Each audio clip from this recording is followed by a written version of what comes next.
বেআইনি মাদকের বারবারন্ত রুখতে পুলিশ প্রশাসনের দ্বারস্থ গ্রামের মহিলারা। শুক্রবার বিকেল 5:30টার সময় সদর চোপড়া রবীন্দ্রনগর কলোনির মহিলারা বেআইনি মাদকের দৌরত্ব রুখতে চোপড়া পুলিশ প্রশাসনের কাছে একটি গণস্মারকলিপি তুলে দেন।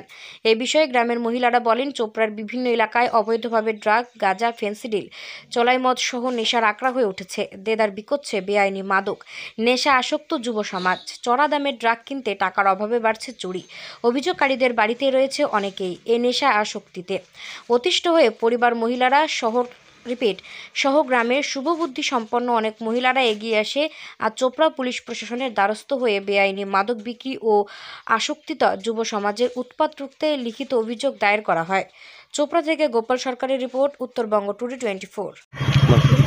আজকে আমরা চোপড়া বিভিন্ন জায়গা থেকে মহিলারা জমায়েত হয়েছি। আমাদের চোপড়ার পরিস্থিতি খুব খারাপ। বিভিন্ন জায়গায় ড্রাগস, চুল্লু, মদ বিক্রি হচ্ছে আর সমাজটা একদম নষ্ট হয়ে যাচ্ছে, যার জন্য আশেপাশে চুরি চামারি বেড়ে যাচ্ছে।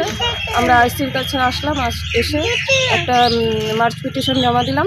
আইসির সাথে কথা বললাম। আইসি আমাদের আশ্বাস দিল যে উনি আমাদের পাশে আছে এবং এই জিনিসটা খতিয়ে দেখবে।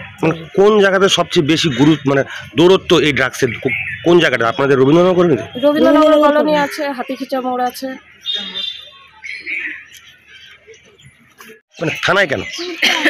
থানায় আমরা একটা লিখিতভাবে আমরা বললাম যে যাবো, একটু আইসির সঙ্গে দেখা করবো, আইসিকে দিব। আইসি ভালো কথা বলছে আমাদেরকে যে যে দারু বলেন, চুল্লু বলেন এবং ড্রাগস বলেন, এগুলো যে বিভিন্ন জায়গায় যে এগুলা বিক্রি হচ্ছে, এগুলার জিনিস কিন্তু ভালো না। তো আমরা স্যারকে বললাম, স্যার বলছে যে না, ঠিক আছে, আমরা এটা খতিয়ে দেখবো, আপনারা আমাদেরকে সাথ দেন, আমরা আপনাদেরকে